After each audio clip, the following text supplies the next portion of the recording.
Hello and welcome back to Disney Journey. I'm retired Imagineer Jim Shull. Before we begin today's journey, I want to thank all of you who've taken your time to like and subscribe to my channel, and also to those of you who've sent your comments and questions. They're all great to receive, so keep those coming.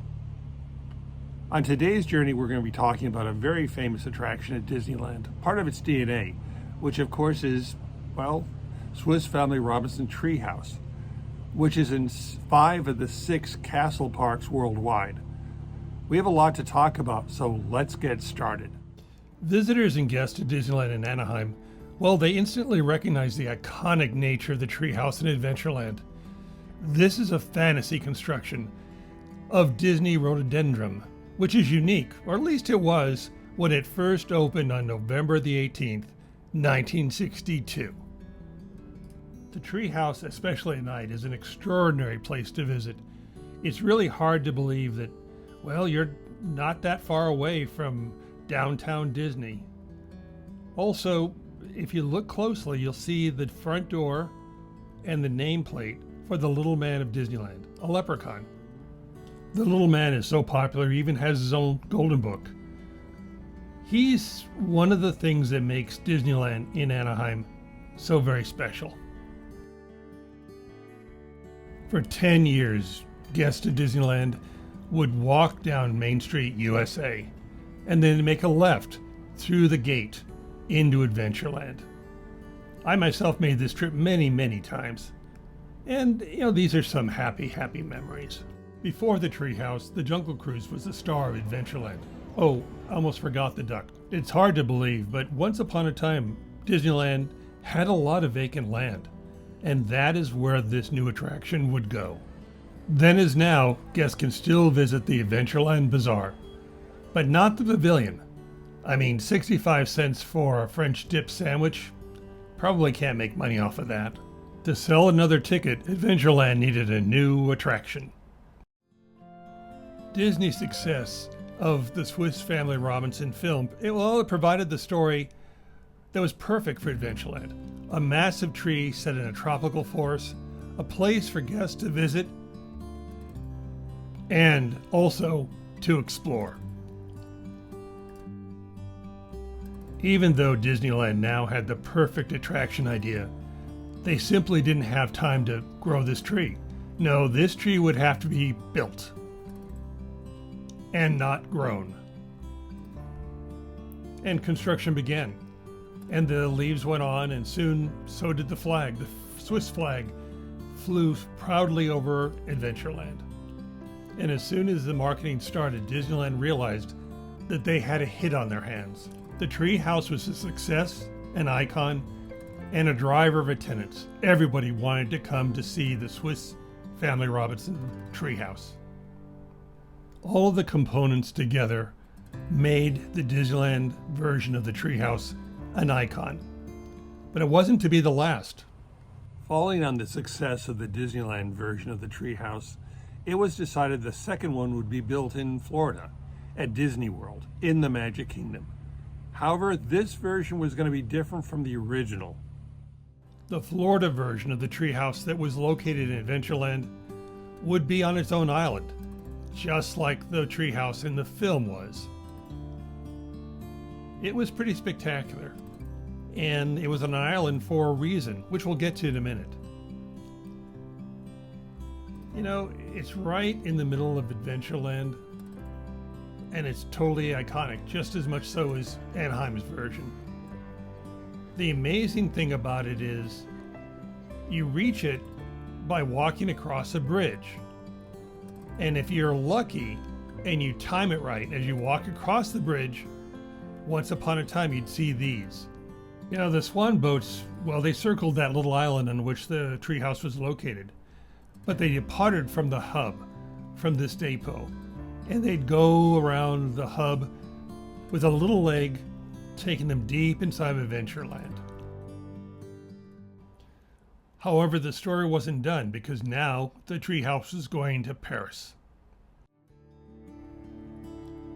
Building the third treehouse presented challenges, because Paris, well, frankly, didn't have the climate for a tropical forest. But that didn't stop the Imagineers. not at all. In fact, they built an island for this treehouse, just like Florida, except it was going to be a massive island. And the island was going to be called Adventure Isle, which is this park's version of Tom Sawyer's Island. In fact, the island is so big it's actually divided into two portions. One devoted to the Pirates of the Caribbean, and also the second part, which is devoted to the treehouse in all its majestic glory. The treehouse views were impressive, but even more so was, well, when you took these stairs, you'd go down into something unique to this treehouse, which is the root cellar deep beneath the tree. And as you stood in the cellar and you looked up through where the earth had fallen away, you could see the tree looming overhead. This version of the treehouse even had the wrecked ship that the Robinsons were delivered to this island upon. And it also provided an area for guests to play and to explore. This time, the treehouse headed east, the Far East, to Japan specifically, and Tokyo Disneyland, in that park's version of Adventureland. This version of Adventureland was a land that celebrated exotic locations all around the globe. In this land, Polynesian cultures, Caribbean, Old Key West, I mean, there was something for everyone in this version of Adventureland. The Caribbean, Old Key West, and even a little bit of Polynesia thrown in, for good measure.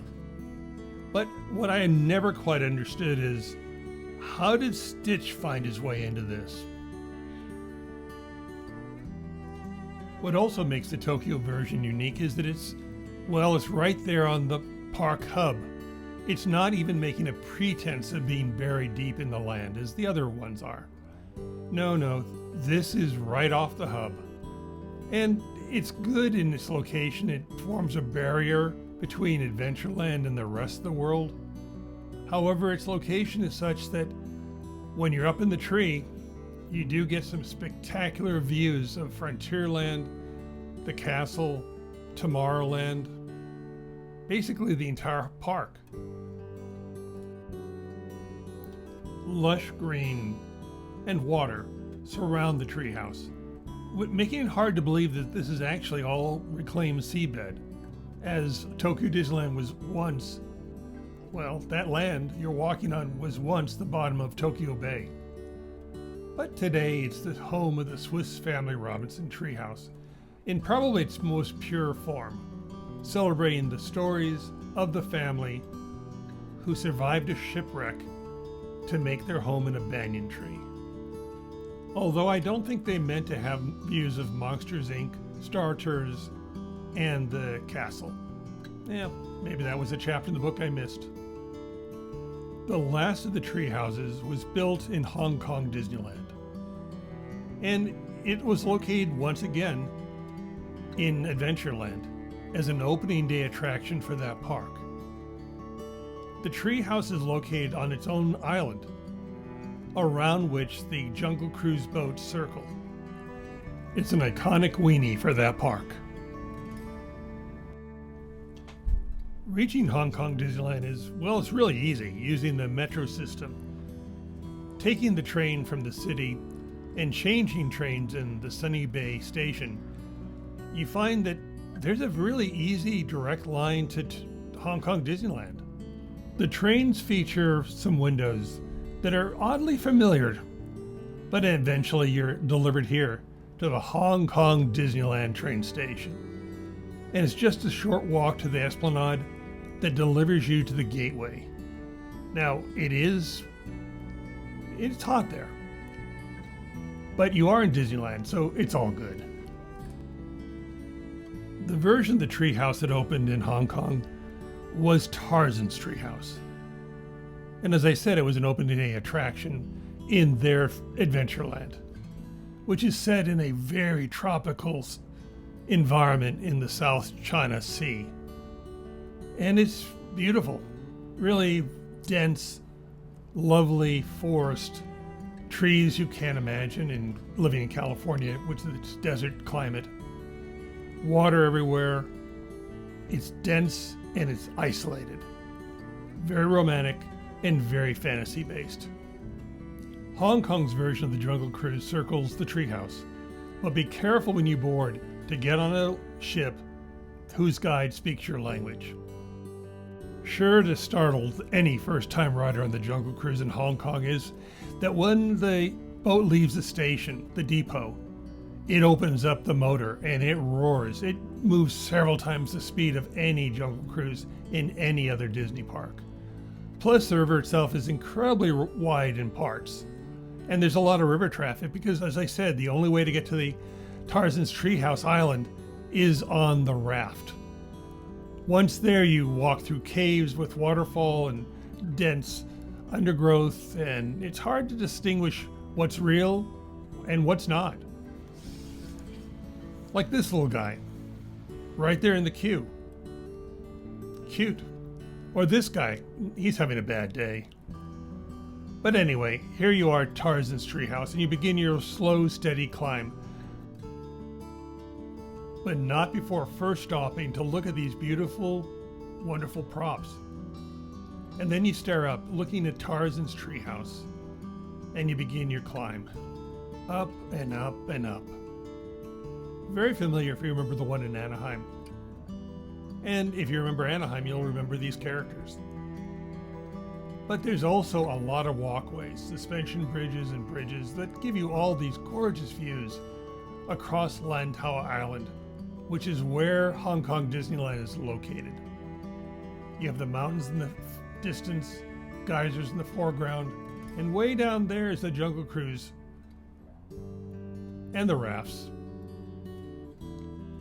Yeah, there are a lot of suspension bridges, a lot of places that you can see from, and you do truly feel isolated. You can see here the Legend of the Lion King Theater.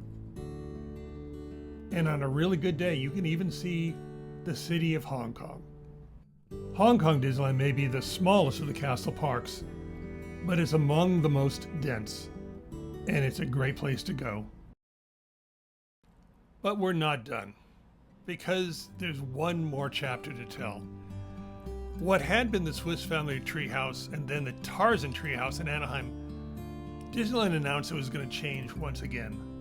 And this time, they're going to need the help of a trusted vendor, Garner Holt Productions.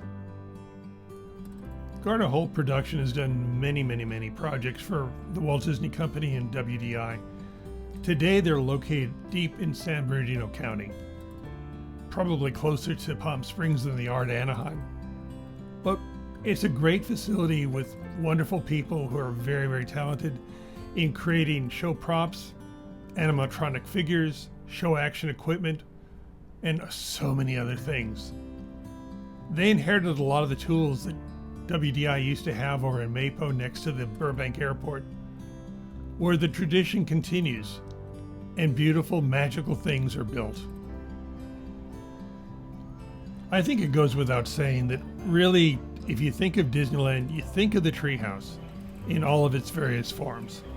There on the river in Anaheim, in Mondovalie, on Lantau Island, in all of its various forms. It survived now for many decades, and looks to do so into the future.